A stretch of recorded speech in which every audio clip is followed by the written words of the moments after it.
নমস্তে, জয় শ্রীকৃষ্ণ। আজকে আমরা এই ভিডিওর মধ্যে জানব আমাদের গরিবের এক অন্নদাতা, যাকে ইতিহাসের পাতা থেকে সম্পূর্ণভাবে বিতাড়িত করা হয়েছে, যাকে মায়ের দরওয়াজা দেওয়ার ছিল তাকে আমরা দেইনি, আর যে আমাদের গরিবতাকে নৃশংসভাবে হত্যা করে এক র্যাকেট চালিয়ে গেছে। সাদা শাড়ি পরে ভীম দেশ থেকে এসে আমাদের দেশে শরণার্থী হয়ে থেকে আমাদের দেশের মানুষকে ধর্মান্তরিত করে গেছে, আমাদের দেশের অর্থ লুণ্ঠন করেছে।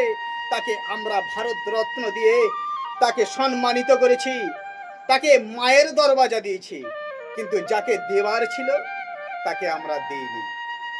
যাকে ইংরেজরা দেখে ভয়ে থরথর করে কেঁপে উঠত, সেই ডাকাত রানীর কথা আমরা শুনেছি?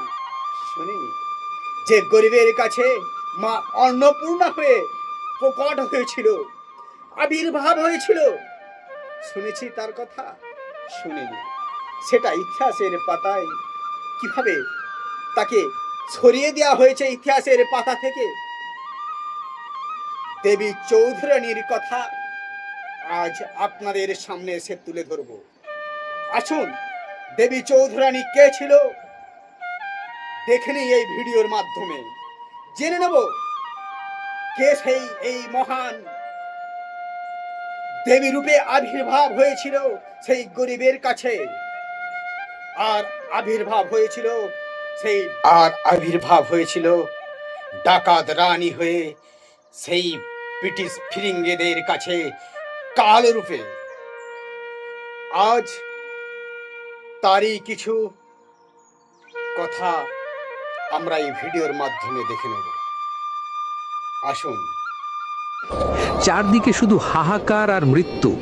ঠিক সেই সময়ে বাংলার বহিন জঙ্গল আর গঙ্গার বাঁকে উদয় হলো এক ভয়ঙ্কর শক্তির, যাকে ব্রিটিশরা বলেছিল ডাকাত রানী, কিন্তু বাংলার ক্ষুধার্ত মানুষের কাছে তিনি ছিলেন সাক্ষাৎ অন্নপূর্ণা। আজ শুনব বাংলার সেই অগ্নিকন্যা দেবী চৌধুরানীর হাড় হিম করা কাহিনী। নাম ছিল প্রফুল্ল। শ্বশুরবাড়ি থেকে বিতাড়িত হয়ে আশ্রয় নিয়েছিলেন গভীর জঙ্গলে। সেখানে তার দেখা হয় ব্রিটিশ বিরোধী বিপ্লবী ভবানী পাঠকের সাথে।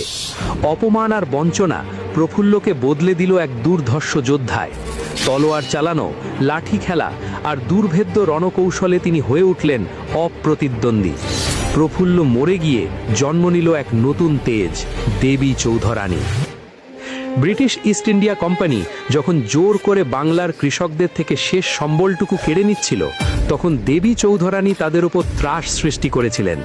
মাঝরাতে গঙ্গার বুকে ভেসে আসত তার বিশাল ময়ূরপঙ্খী নৌকা।